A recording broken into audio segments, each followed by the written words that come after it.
Goeiemôre weer eens aan ons aanlyn kykers en ook die wat vanoggend teenwoordig is.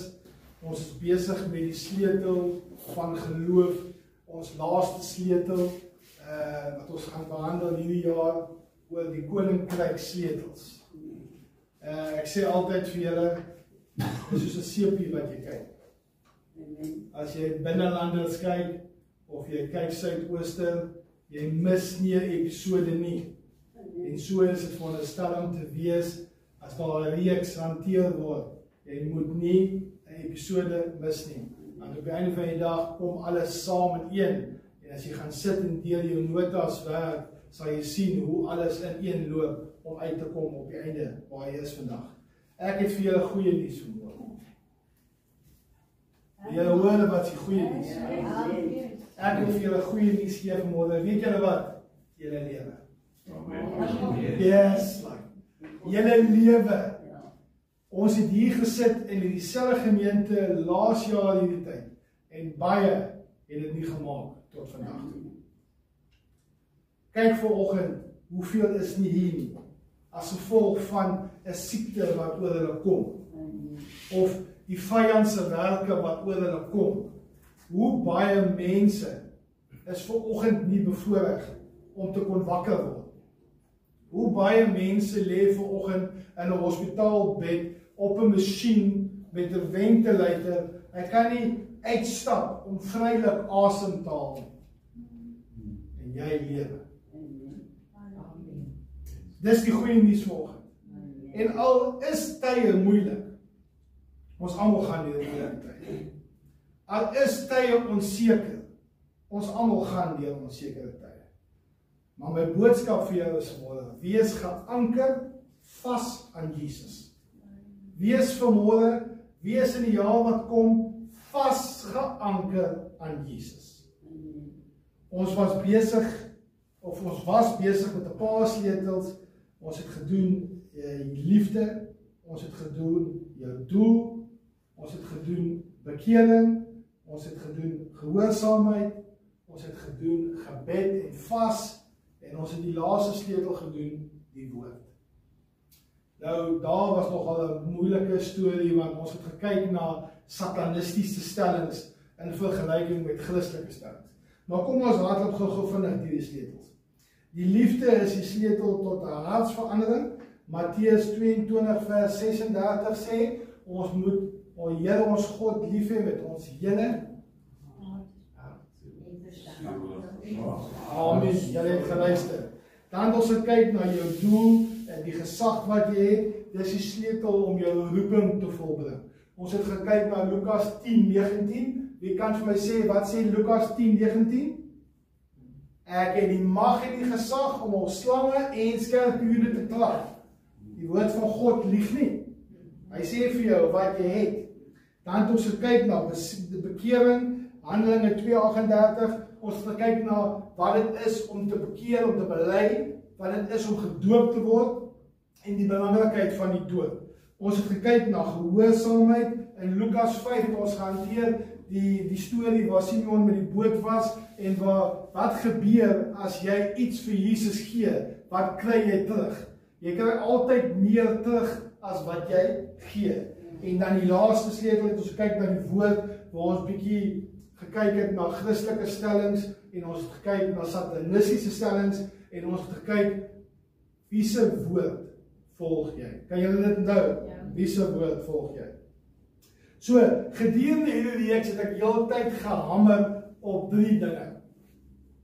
Prioritiseer, organiseer, dissiplineer.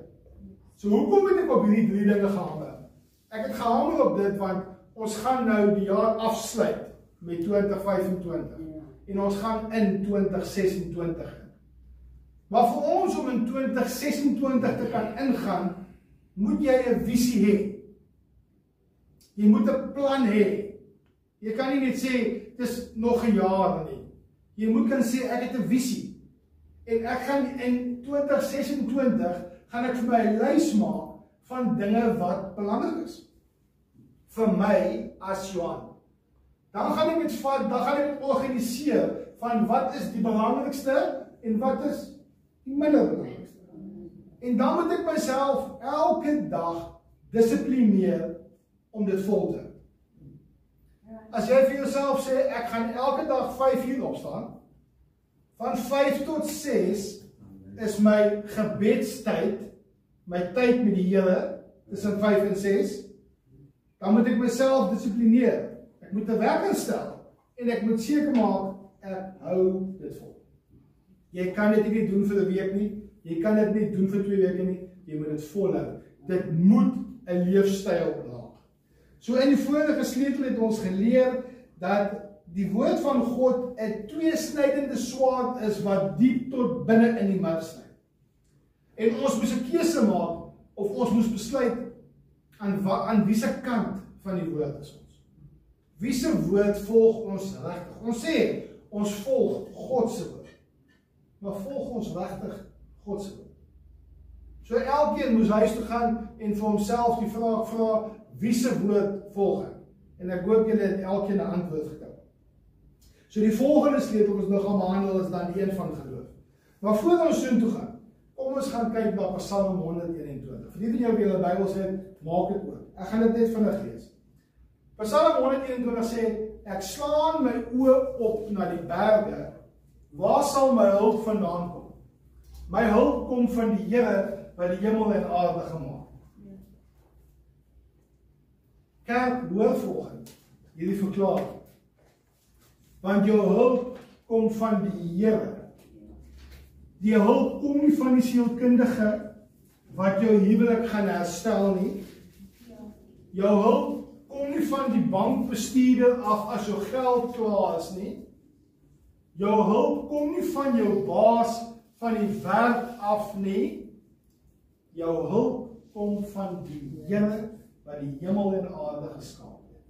So as jy voel dat jy is in 'n moeilike situasie, jy voel dat daar is nie lig aan die einde van die tonnel nie, weet dat jou hulp kom van die Here.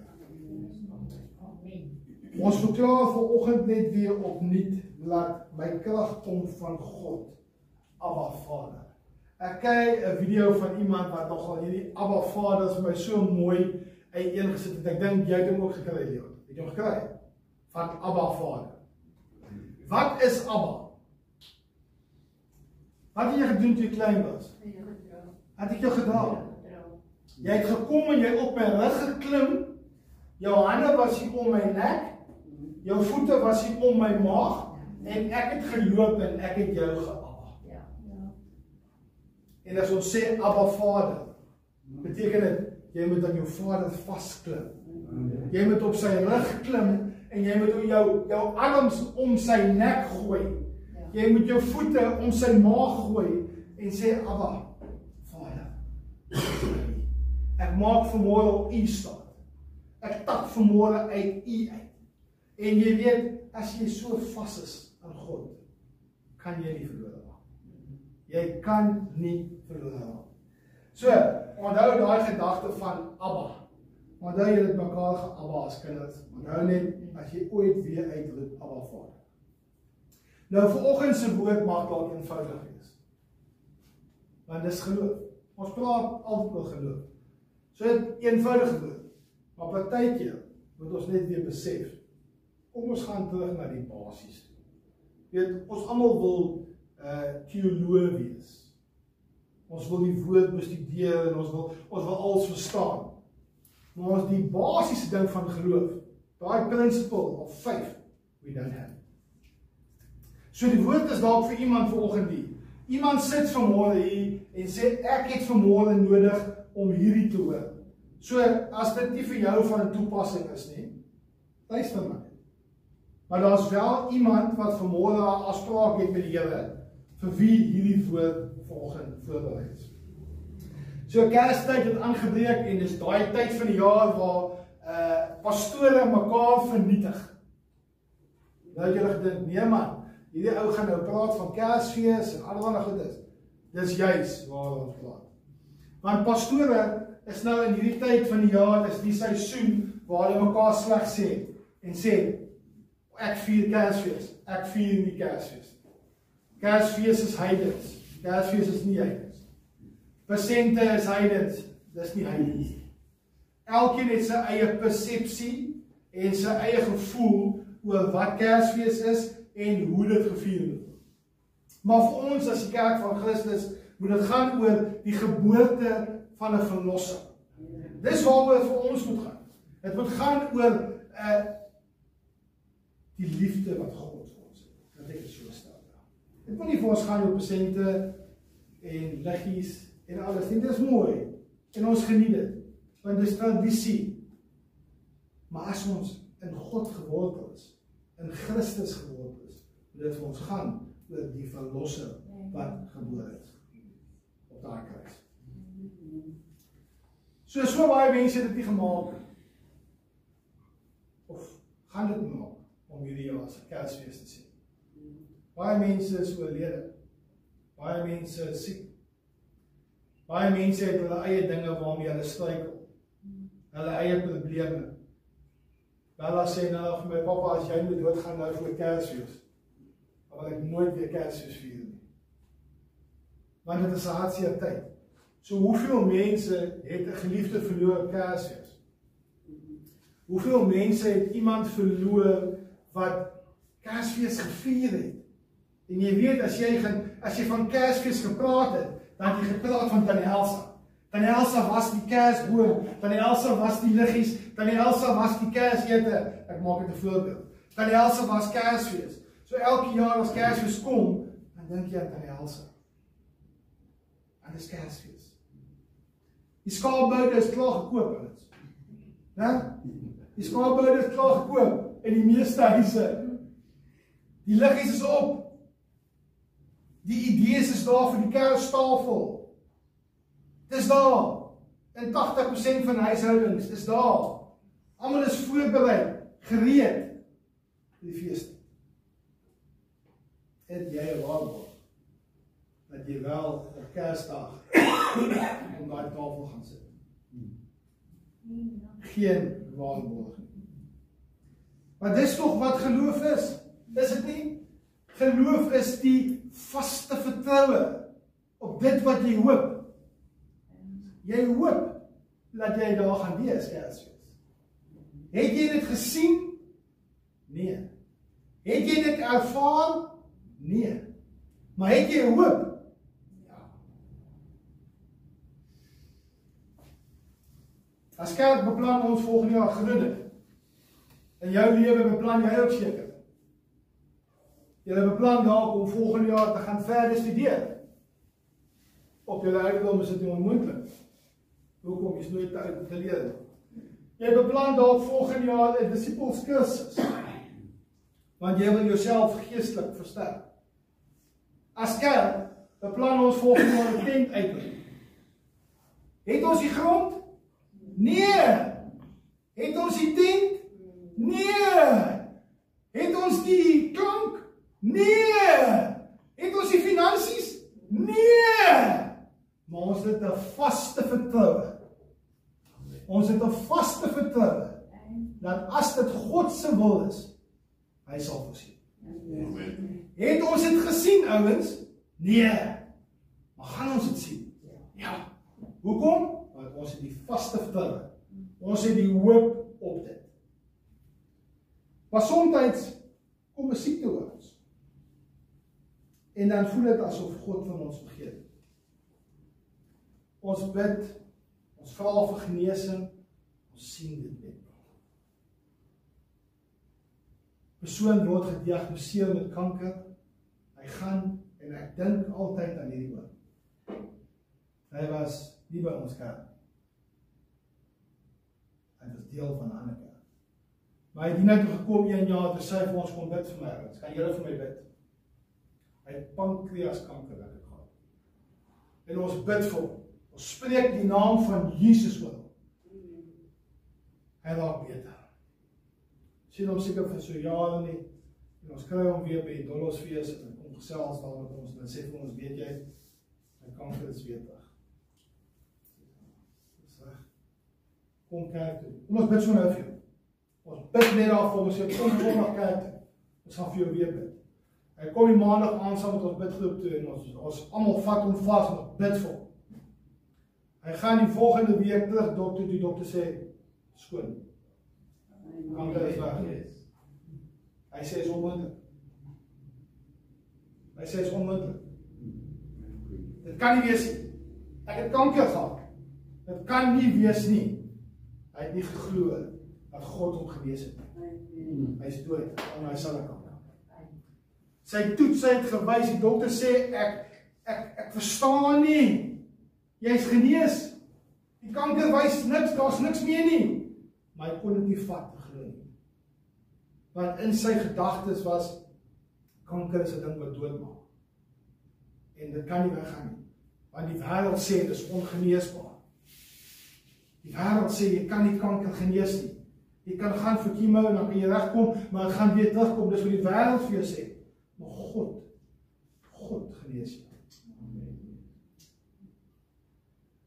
Nou, daar's baie mense wat in hierdie tyd van die jaar met baie bekommernisse sit.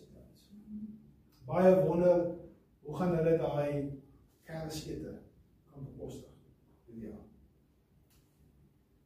Baie is bekommerd oor klein kindertjies. Hoe gaan ek vir daai klein kindertjies ietsie gee om te sê, geseënde Christusfees. Almal kry alles. Om jou kry almal. Om jou eet almal lekker. Maar jy het dit voor. En vanmôre wil ek met jou weer herinner, gee dit vir Jesus.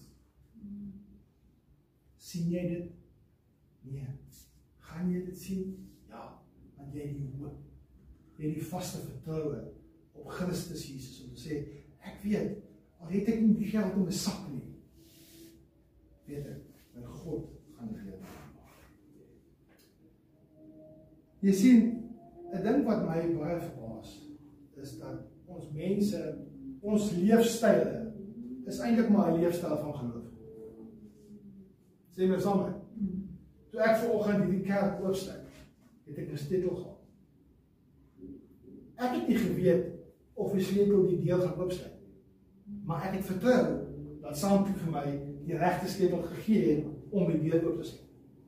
Toe my vrou vir my gisteraand 'n bord kos gemaak het sy die autoriteit gehad, seker maar, om so 'n bietjie rotte gif daar te kon insit.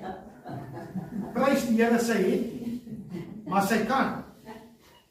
Maar ek het geglo dat die bord kos wat sy my gegee het, is sy wat bord kos was. Ek, my betaaldag is die 27ste se baie. Nee. So, ek glo dat ek die 27ste my by gaan kry. Het ek dit gesien? Nee. Het ek 'n hoop? Ja. Maar ek vertrou dat ek 'n salaris gaan kry. Almal van julle het vanoggend hier ingestap. Ek het nie gesien dat een van julle die stoel opgetel het om te kyk of die stoel heel is. Jy het geglo dat as jy inkom, is daar 'n stoel en jy het vertroue in die ou wat die stoel gemaak het, dat die stoel nie gaan breek as jy op hom gaan sit. Sien jy met my? Hoekom het julle nie daai vertroue? Of hoekom het ons as kerk of mensdom nie daai tipe geloof in Jesus Christus? Want ons is in mekaar gesit as gevolg van geloof. Jy klim op 'n vliegtuig met 'n vreemde ou en jy hoop hy gaan vir jou aan die ander kant kry. Het jy dit gesien? Nee. Het die vliegtuig geval? Nee. Maar jy het 'n hoop om aan die ander kant te kom. As jy op die N2 ry op pad Durban toe, vertrou jy dat die ou wat van die kant af kom in sy baan gaan bly en jy in jou baan gaan bly. Maar jy vertrou nie Jesus. So dis dieselfde prinsip. Alles wat jy doen, gee dit vir Jesus. Want hy is die een wat jou gaan help deur elke een. Maar jy sien wat is ons probleem? Die Israeliete het om die berg gestap. Kyk vir my. Om die berg. Om die berg. Die Here hoor my nie. Die Here antwoord nie my gebede nie. Die Here het van my vergeet. Die Here het my nie meer lief nie. God is kwaad vir my. God wil nie met my praat nie. Die Here het vir my vergeet. Ek is 'n verlore skaap. En niemand gee om oor my nie. So het die Israeliete 40 jaar om die berg gestap. Hoekom? As gevolg van ongeloof en ongehoorsaamheid. Ons baie dele in ons lewe waar ons ongehoorsaam is. En as jy dit nie kan besef nie, as jy dit nie kan sien nie, jy het dit weer. Dis hoe ons vanoggend in die bidkamer gebid het, vir elkeen wat hier is vanoggend, dat die skille van jou oë kan afval. Ons het gebid dat jy kan sien wat God wil hê jy moet sien. Ons het gebid dat die proppe uit jou ore sal uitval sodat jy God se stem duidelik kan hoor. Dat as jy ongehoorsaam is, dat hy vir jou sal wys en sê, Leon, dit was jy reg. Kom ek voor my God, ek sê, maar Vader, bely dit. En hy sê, daarvan praat ons nooit weer. Uitgeskeel uit die boek. So wat is geloof aan my einde? Kom ons gaan na geloof. Kom ons kyk. So die van julle wat julle Bybels het, julle kan julle Bybels oopmaak by Hebreërs 11. Ons gaan daar uit lees vanoggend. Wat is geloof? Nou die Woordeboek verklaar geloof as geloof beteken glo om absolute vertroue of geloof in iets te plaas. Isabella het haar vertroue en haar geloof in my geplaas. Ek is haar pa. Sy verwag van my om vir haar kos te gee. Sy verwag van my om haar 'n veilige plek te gee om te bly. Sy verwag van my om haar skool toe te vat. Ek is haar pa. Sy glo dit. Soos sy groter word en sy is nou op baie stadium wat sy moet sê, pa, ek glo nie meer vir jou nie, ek glo nou vir God.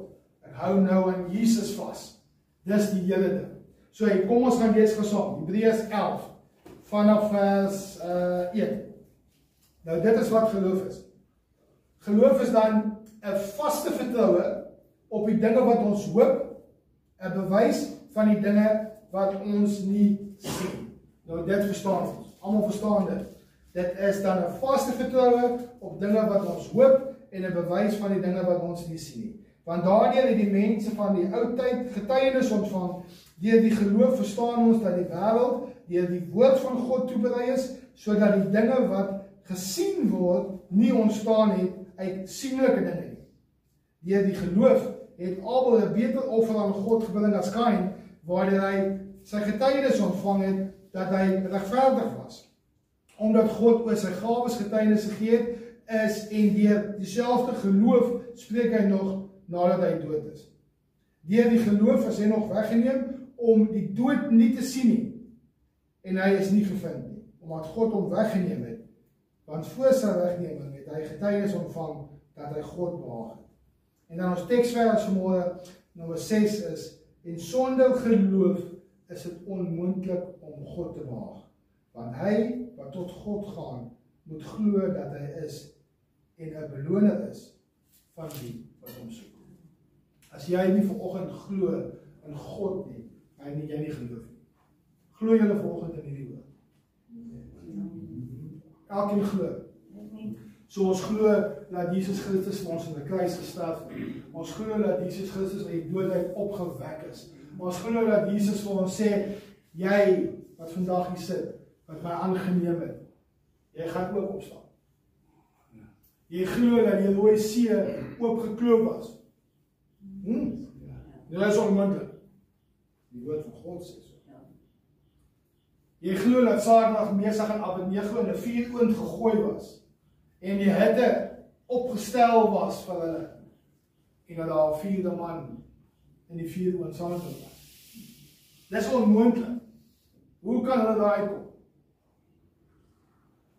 Die woord van God sê so. Hulle het uitgekom, hulle klere het nie eens na rook geruik nie, sê die Bybel. Dis onmoontlik. Hulle was in die middel van die vuur. Dis onmoontlik, kan nie wees nie. Die woord van God sê so. So glo jy die woord van God? Dis my vraag vir. Glo jy elke woord wat hier staan? En jy sê nou ja, maar gaan jou nou herinner, kom jy ja gesê. Die grootste probleem onder ons is egter ongeloof. Hulle sê baie van ons het fobies, vrees. Slange, spinnekoppe, hoogtes, dat die lys gaan. Maar in die parlement sê hulle, I want to put it to you. Sê hulle, nee? So ek wil vanoggend dit vir jou, I want to put it to you. Laat die spinnekop probleem is. Dis nie die hoogte waarvoor jy bang is. Dis nie die diepte waarvoor jy bang is. Dis die vrees vir die dood. Jy is bang as daai slang jou pik. Dis 'n giftig. Jy kan doodgaan. As daai vliegtuig val, gaan jy doodgaan. As die boot sink, kan jy doodgaan. Tensy as jy haai jou spaar. So dis die vrees vir die dood. Maar hoekom is ons as kerk bang vir die dood?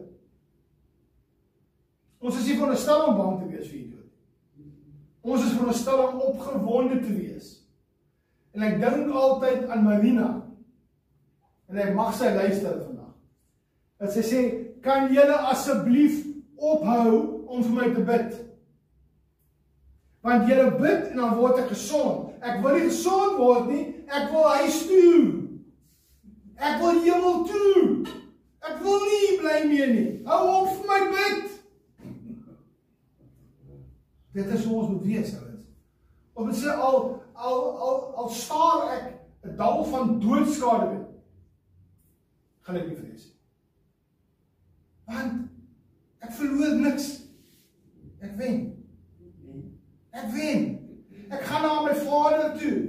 Ek gaan na 'n huis toe wat vir my voorberei is. En ek gaan daar wees en daar gaan nie pyn wees nie. Daar gaan nie hartseer wees nie. Daar gaan nie honger wees nie. Daar gaan nie bekommernisse wees nie. Niks. Hoekom klou ons vas aan hierdie wêreld? Hoekom? Wat is so lekker hier wat ons nie daar gaan kry? En dis die probleem in die kerk. Ons is bang vir die dood. En dit is nie van ons naam so gewees. Romeine 10 vers 17 sê dat die geloof is dus uit die gehoor en die gehoor is deur die woord van God. Hebreërs 10 vers 25. Waar hoor ons? Hier hoor ons. Ons bekende ou versie. En laat ons onderlinge byeenkomste nie versuim soos sommige die gewoonte het nie. Maar laat ons mekaar vermaan en des te meer na mate julle die dag sien nader kom. So die Bybel sê vir ons het 'n verantwoordelikheid om kerk te doen. Jy het 'n verantwoordelikheid om na my te luister. Jy het 'n verantwoordelikheid om na Sampie te luister. Jy het 'n verantwoordelikheid om te luister na enige disipel wat opstaan en sê, ek gaan vir jou die woord bring vanmôre. Jy het 'n verantwoordelikheid, want dit is hoe jou gees gevoed word. Jou gees word opgewek deur die woord wat jy ontvang hier. En nou ja, vir ons aanlyn kykers, is goed om te kyk van die huis af. Dis goed. As jy nou regtig siek is, en jy kan nie uit die bed uitkom nie. Want Jesus Christus het uit die dood uit opgestaan, so die minste wat jy kan doen, is om uit jou bed uit op te staan. Ons is geroep as kerk nie om bedien te word nie. Hier is iets wat ons moet verstaan. We don't come here to be served. We come here to serve. Ons kom hier om te dien. Jy kan nie dien van jou rusbank af nie. Jy kan nie dien van jou bed af nie. Jy kan nie dien van jou sitkamermat af nie. Jy kan nie. Dit is hoekom jy nie die onderlinge byeenkomste moet misloop nie, want jy is dalk 'n getuie vir die volgende persoon wat die getuienis moet hoor. Die Here hoor my nie. Die Here het vir my vergeet. Die Here antwoord nie my gebede nie. Kom ek staan op, kom ek vertel gou vir jou wat het die Here vir my gedoen. Ek het kanker gehad. en die Here het my verlos. Maar dit vat tyd. Dit vat tyd, is nie jou tyd nie, dis God se tyd. Hey, nou het ek getuienis ontvang, nou is ek bemoedig, dankie vir daai persoon wat kerk toe gekom het, om die boodskap met my te deel, maar nou is ek weer opgebou. Maar as ek in die huis was, op my rusbank, kon ek nie daai getuienis vir iemand gee. Deuteronomium 8 vers 3 sê, en hy het jou verootmoedig, en jou laat honger ly, en jou die manna laat eet, wat jy en jou vaders nie geken het nie, om aan jou bekend te maak, dat die mens nie net van brood alleen lewe nie, maar dat die mens lewe van alles, wat uit die mond van die Here gaan. Dit is die Here se woord. Hy sê, dit is ook ons vas, ouens. Die van julle wat vas weet, as ons vas, is hierdie jou kos. Elke keer as ek honger raak, dan gaan ek by die woord. En ek gaan lees die woord van God. En ek word geestelik gevoed.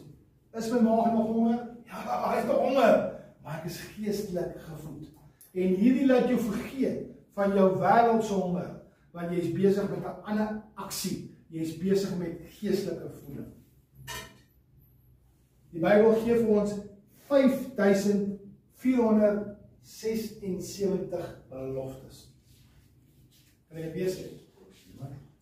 5476 promises. Ouens, ons is nie genoeg in die kerk om elkeen 1 te kry. Elkeen 100 te kry. Elkeen 1000 te kry. Die beloftes is daar vir jou, maar glo jy dit? As ek volgende vir jou sê, jy is die kop, en jy is nie die ster, en jy dit glo. En die woord van God sê vir jou, jy is nie die kop, ag jy is nie ster, jy is die kop. Die woord van God sê, jy is 'n heilige priesterdom. Dis wie jy is, 'n heilige priesterdom. Jy is duur gekoop deur die bloed van die lam. Die Here sê, ek ken die planne wat ek vir jou het, nie om swaar te kry nie, maar om te prosper. Dis die planne wat ek vir jou het. Is 'n belofte. Die belofte in die Bybel is, hy sê vir jou, jy is meer as 'n oorwinnaar. Deur Christus Jesus wat jou die krag gee. Hoe kan jy sê jy's 'n loser? Hoe kan jy sê jy's nie werd nie? Die belofte is daar. En ek wens ek kan vir jou al hierdie 5476 beloftes uitskryf en vir jou gee, sodat jy elke dag kan deurlees. Maar dis wat jy moet doen. Jy moet die beloftes op 'n stuk papier sit en teen jou yskas plak. En in die oggend as jy opstaan en jy sê, hier is God se beloftes vir my. God het my beloof, hy gaan vir my 'n huis voorberei. Hy het my beloof, Mervin, I'm coming to fetch you. I'm not going to leave you, I'm coming to fetch you. I'm going to take you to the house that I prepared for you, Mervin. Ouwens. Is dit net ek wat opgewonde is oor daai huis? Is dit net ek wat opgewonde is oor daai opstanding? Is dit net ek wat opgewonde is oor die ewige lewe? Hierdie is pyn, hierdie is hartseer. Hierdie is tydelik. Pastoor sê nou vir my, bid vir my. Sê bid vir my. Hy sê ek het 'n week van hel gehad. Ja. Hy sê ek moes hierdie week met 'n vrou deel wat mishandel is. 'n Vrou, die 'n man mishandel is. Ek moes hierdie week 'n kind toevou met liefde wat verkragt is. Kind. Hy sê ek moes hierdie week kerkpolitiek hanteer. Hy sê dat dit nie genoeg is nie, kom SARS en SARS het issues met die kerk se geld. Hy sê ek het my eie persoonlike issues ook. Hy sê ek moet werk aan 'n woord. Ek moet voorberei vir die selgroep. Ek moet Sondag preek. Hy sê bid vir my. Hy sê dit raak baie. Dit raak baie as jy moet deel met kindertjies wat verkragt word, vrouens wat mishandel word, mense wat nie wil luister nie, mense wat nie wil kerk toe kom nie. Hy sê een van sy mense is besig met witchcraft. Sit in die kerk en is besig met witchcraft. Hy sê, bid vir my. En dis wat ek vanoggend vir julle wil sê is, jy wat sterk is, jy wat gevul is, soos Tannie Hedda gesê het, jou beker loop oor,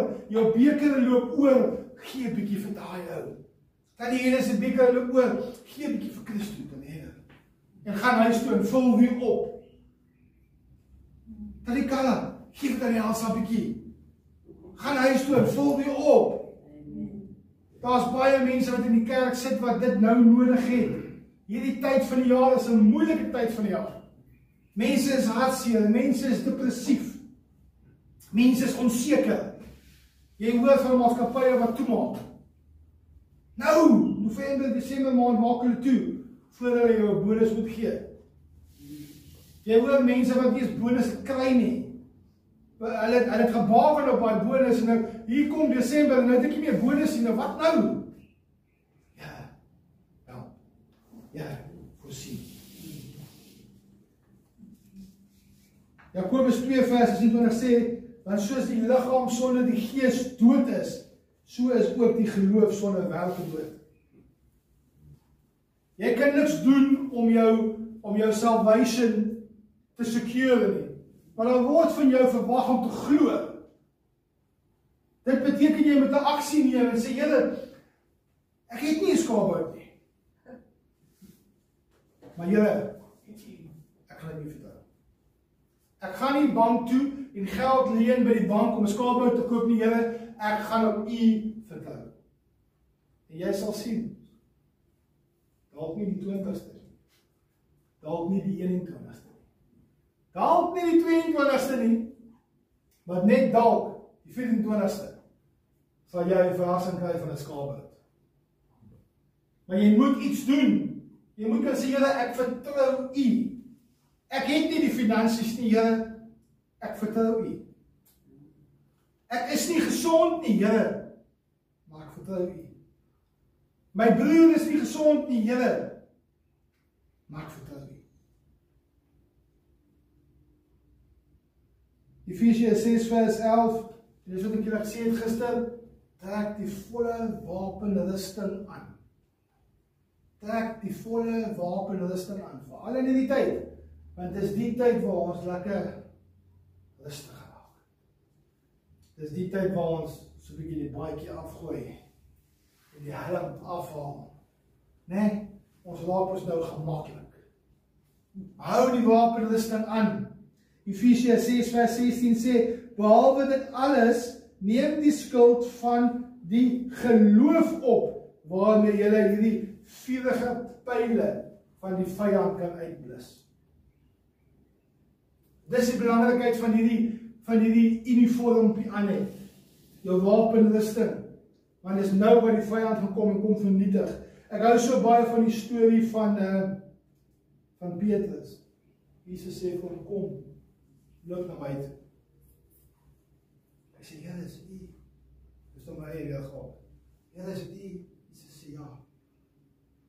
Petrus loop op die water na Jesus toe.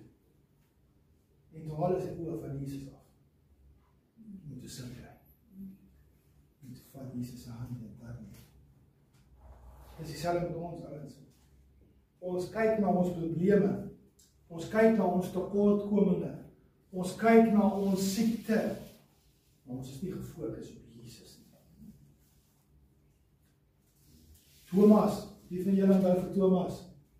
Thomas sê, ek glo nie. Hy sê, tot ek die gate sien in sy hande, glo ek nie. Jesus staan voor op Thomas, glo jy nou? Glo jy nou dat jy gesien het? Hy sê, salig is die wat glo en nie gesien het. Nog nie een van julle het Jesus in lewende lywe gesien nie. Ons glo. Want ons sien sy krag werk dag na dag. As ons bid tot hom, hoor hy ons gebede. So ons weet, niemand kan vir ons vertel dat Jesus bestaan nie. Onmoontlik. Kan nie wees nie, want ons het hom al so beleef in ons lewens. Ek het daai dag gelag toe pastoor sê, iemand het hom gesê, Jy het mos nie, jy werk mos. Jy werk mos net Sondag. Mense kyk mos na pastore. Al wanneer hulle die pastoor sien werk, is Sondag. Hulle sê, die pastoor werk net Sondag. Maar ons sien nie die tyd wat ingaan met elke telefoonoproep, met elke private huisbesoek, met elke voorbereiding vir 'n selgroep, met elke voorbereiding vir 'n lofprysingsaand, met elke voorbereiding vir 'n Sondagdiens. Jy sien nie al die werk wat ingaan nie. En net so is dit met ons mense ook. Ons kyk na God, sê ons, wat doen God? Niks het verander in my lewe. Die laaste 3 maande is ek siek. Ek is siek die laaste 3 maande. Waar is God? God werk nie. Maar eintlik is God besig aan die agterkant, waar jy nie kan sien. Net soos die pastoor besig is om te werk aan die agterkant, waar jy nie sien. So, voor jy ooit dink die pastoor doen niks, dink mooi. Dink mooi. En dit bring my by die vraag vanmôre is, wat het die Here vir jou gedoen hierdie jaar? As 'n mooi song, Engelse song, ek het hom so 'n maand terug gaan dink. Can you see what the Lord has done? Can you see what the Lord has done? Mooi song. Wow! All the praise that you have prayed has come to pass. Waarvoor het jy gebid in die begin van die jaar? Wat nou al na vore gekom het? Ek weet in die gemeente was daar was siektes, wat genesing ontvang het. Daar was mense wat huise gesoek het, wat huise gekry het. Daar was mense wat karre gesoek het, wat karre gekry het. En die lys gaan aan, ouens. Ons het gebid vir die dinge en die Here het vir ons gegee. So wat het die Here vir jou gedoen? Vandag wil ek vir jou vra, of ek wil jou nie vra nie, ek wil jou herinner, dat Jesus Christus is die ene wat jou geveg vir jou gaan veg. Jesus is die ene wat vir jou 'n weg gaan maak, waar daar nie 'n weg is nie. Al lyk dit baie keer asof dit donker is. En al lyk dit baie keer asof niks gebeur nie. Is daar definitief iets besig om te gebeur in die geesteswêreld.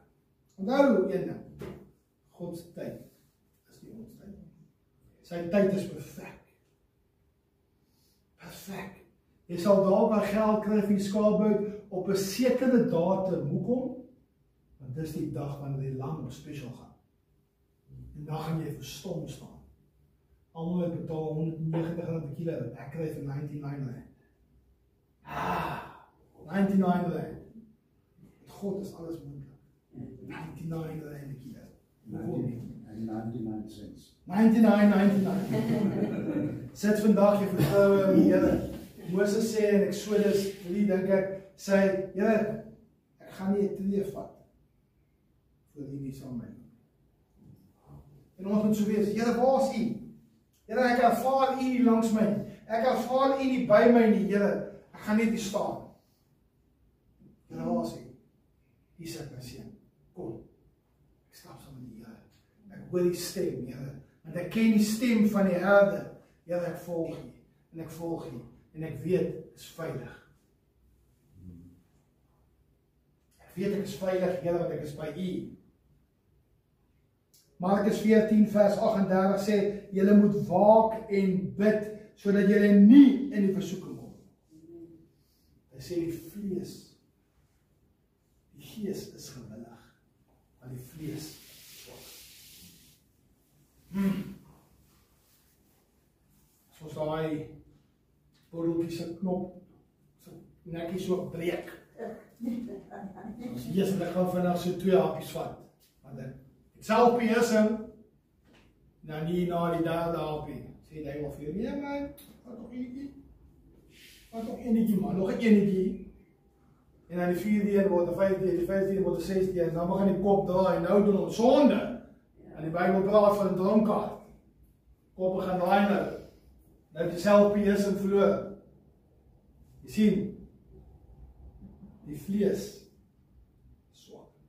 Die gees is gewillig, maar die gees moet 'n bietjie gelei word, 'n bietjie gedryf word. Maar die vlees. So wie is jy in Christus? Dis vanoggend my vraag. Wie is jy in Christus? Is jy 'n Thomas? Ja, wys my eers, ek wil eers sien. Ek glo nie in hierdie Jesus nie. Ek wil wonder wat ek sien eers. Kom ek vat my stok en ek gaan klik hom al by elkeen staan. Jy sien, daar's nie 'n Jesus nie. En toe kom plof hy met die see vir my ook. Is jy dalk 'n Petrus? Jy glo, maar jy is nie gefokus. Ek glo, Here, maar kyk wat om ek gaan. Ek hou nie my oë gefokus op Jesus nie. Ek kyk na my omstandighede. Dis waarmee ek besig is. Of is jy dalk 'n Abraham? Wat sê, I am Abraham, die vader van geloof. Ek dink altyd, Here, as die Here my moet vra, vat jou kind en offer jou kind op die offertafel. En vat die besem, dink ek ja. Ek dink ek sal faal. Ek dink enige ouer wat hier is aan my vandag, sal dieselfde sê. Jy sal faal. So is ons regtig op die plek waar ons moet wees, is ons vertroue regtig in God, soos dit moet wees.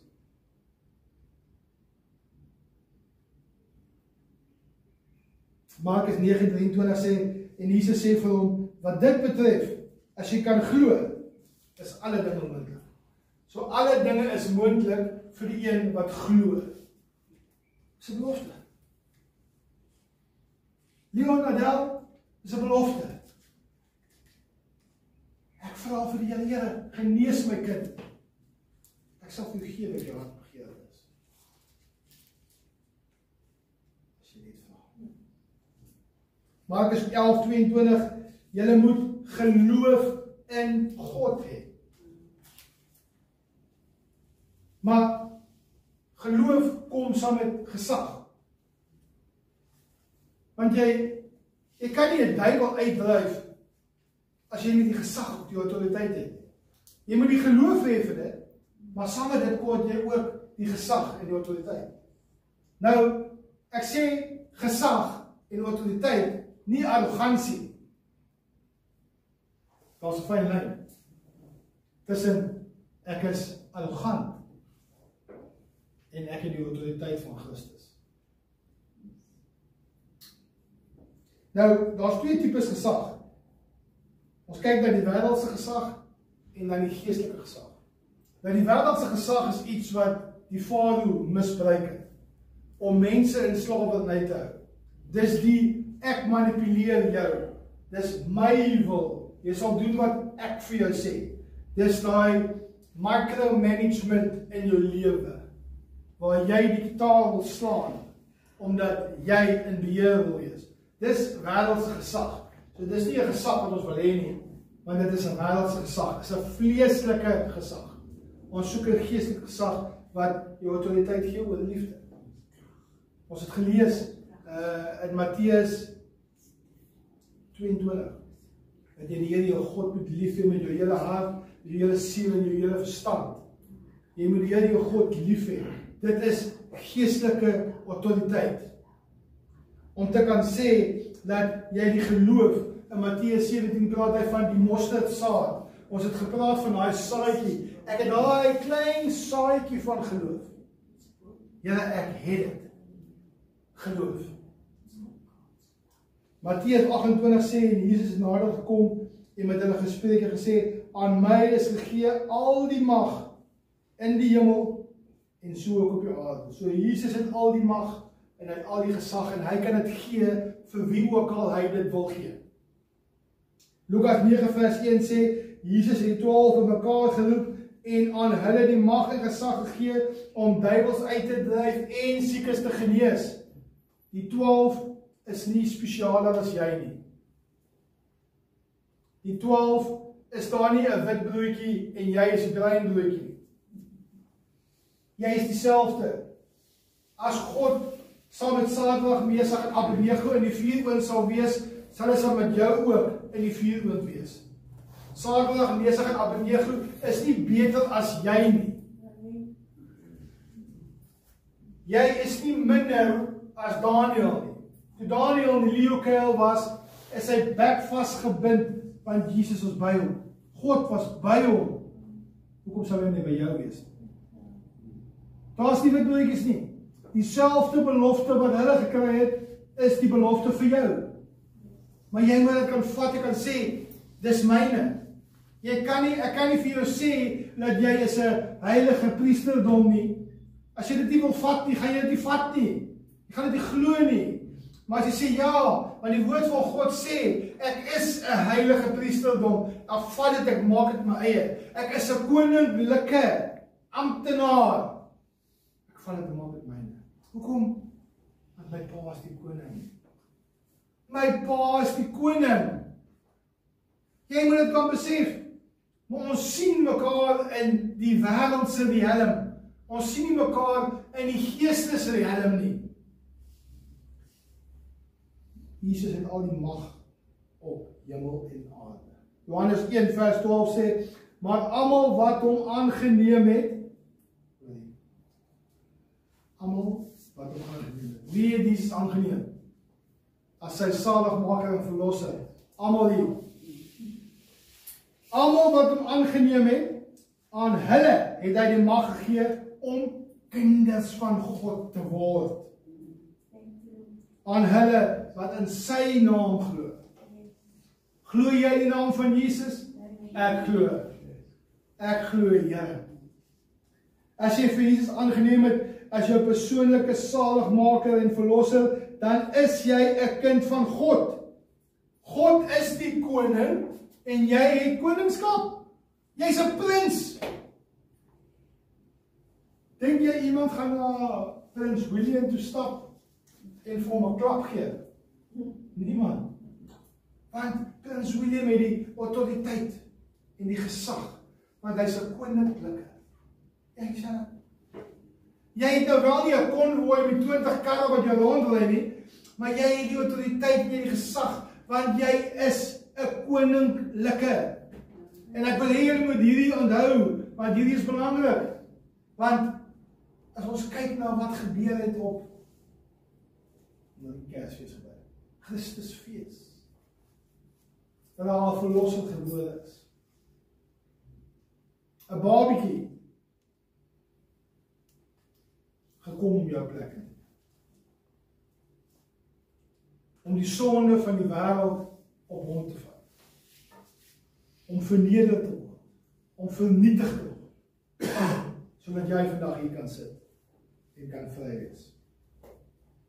So as jy 'n bevel in die naam van Jesus uitreik, moet dit met hart en siel en verstand gedoen word. Maar ons spreek net woorde. En dan sê die duiwel lag uit ons. Want ons weet nie wie ons is nie. Ons weet nie wat se autoriteit en wat se gesag ons het nie. So ons spreek halfhartig. Christene se grootste probleem is vandag, ons glo nie. Ons sê ons glo. Ons sê ons glo. Ons glo. Die Bybel leer ons dat die demone Jesus gesmeek het om hulle nie terug te stuur help. Wil jy daar wees? Die hel is 'n werklikheid, ouens. En ek wil dit vandag vir jou weer sê. Ek gaan nie vir jou sugarcoat nie. Ek gaan vir jou sê dat die hel is 'n werklikheid. Net soos die hemel 'n werklikheid is. Die keuse is joune waartoe jy wil gaan. Die Bybel sê, nou is die weg. Maar breed is die weg tot verderf. Jy het vandag die keuse om te maak. Jy het die besluit om te maak. Jy kan vandag kies waar jy wil wees. Ek het lank terug het ek in 'n getuienis geluister van 'n pastoor wat uitgedaag was om vir iemand te bid. En hulle stoot vir hom 'n vrou met 'n rolstoel maak. Die vrou is verlam. En hy sê hy gaan op sy knieë en hy wil vir hierdie vrou bid. En Satan verskyn aan hom en sê vir hom: Wat as jy nou vir daai vrou bid vandag? En sy staan op.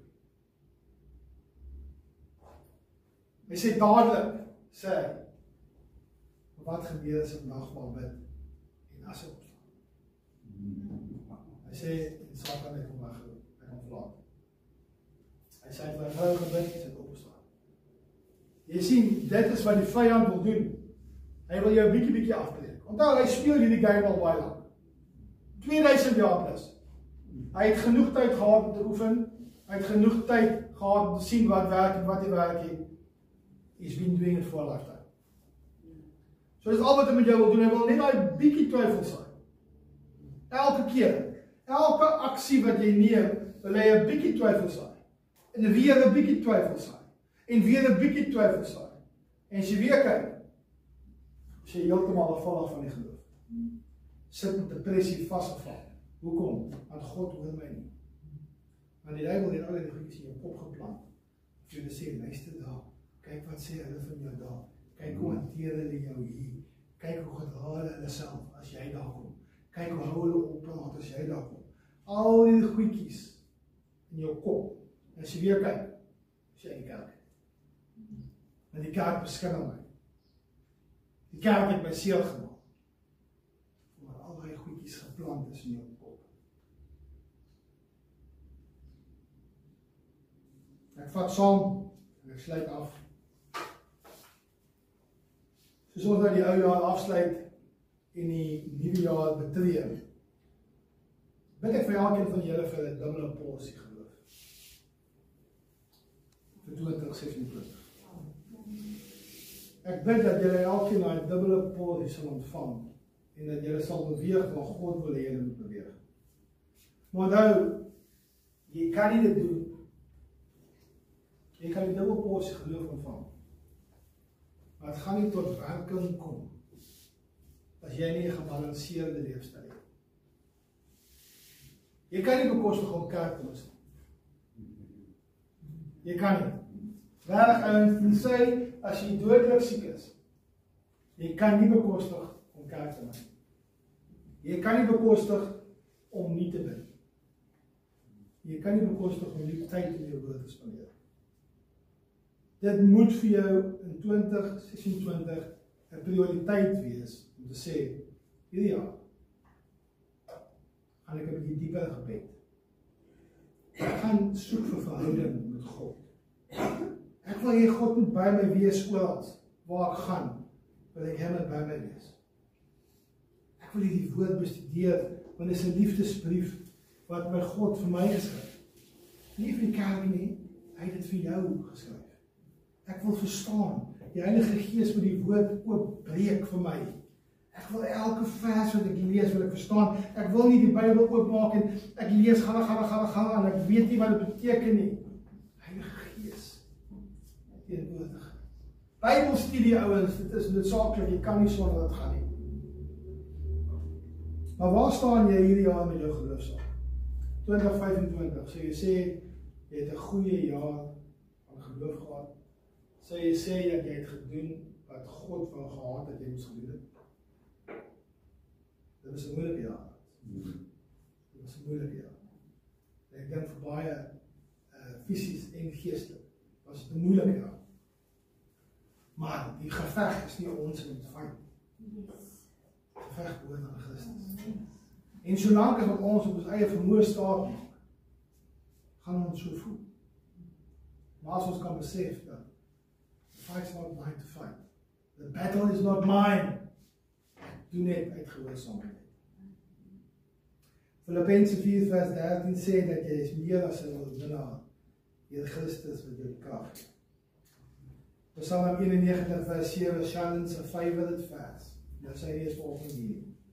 Al val daar 1000 aan my sy en 10,000 aan my ander sy. Maar dit sal jou nie raak. Psalm 91 vers 11 sê dat die engele jou sal bewaar op al jou weë. Deuteronomium 28 vers 13 sê die Here, jy is die kop en jy is die sterk.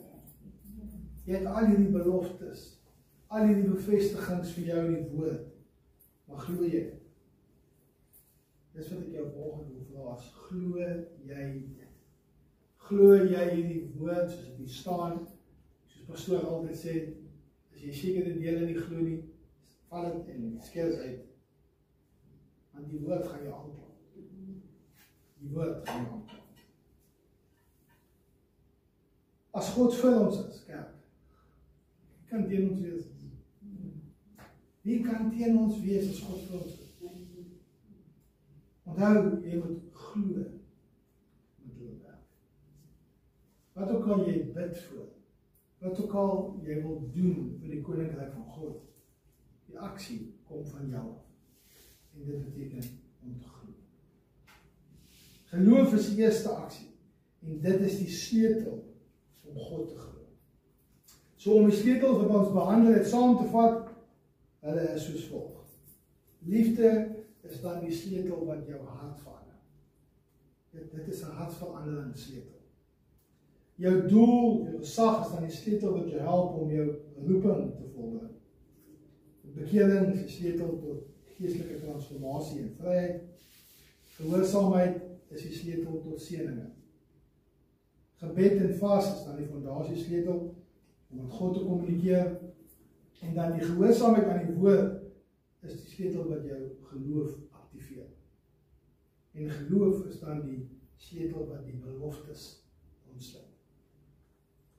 So dit was 'n voorreg vir my om vir julle hierdie reeks te kon voorberei. En ek hoop dat die reeks het, soos die Engelsman sou sê, value add tot jou geestelike lewe.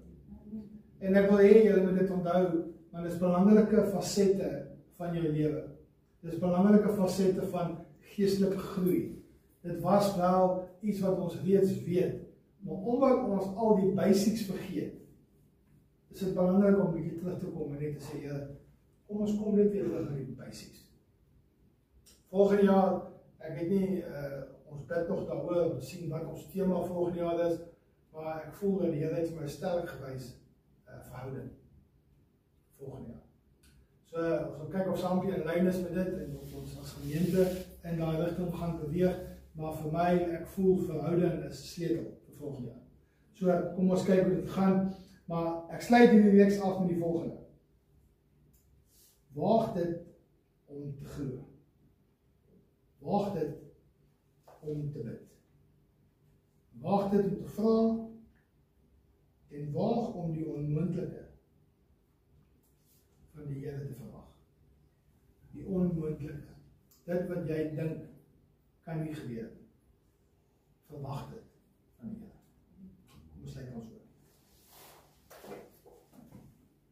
Hemelse Vader, is 'n besonderse voorreg om weer vanoggend as gemeente hier mekaar te kan kom, Here, en net te kan delf rondom die woord.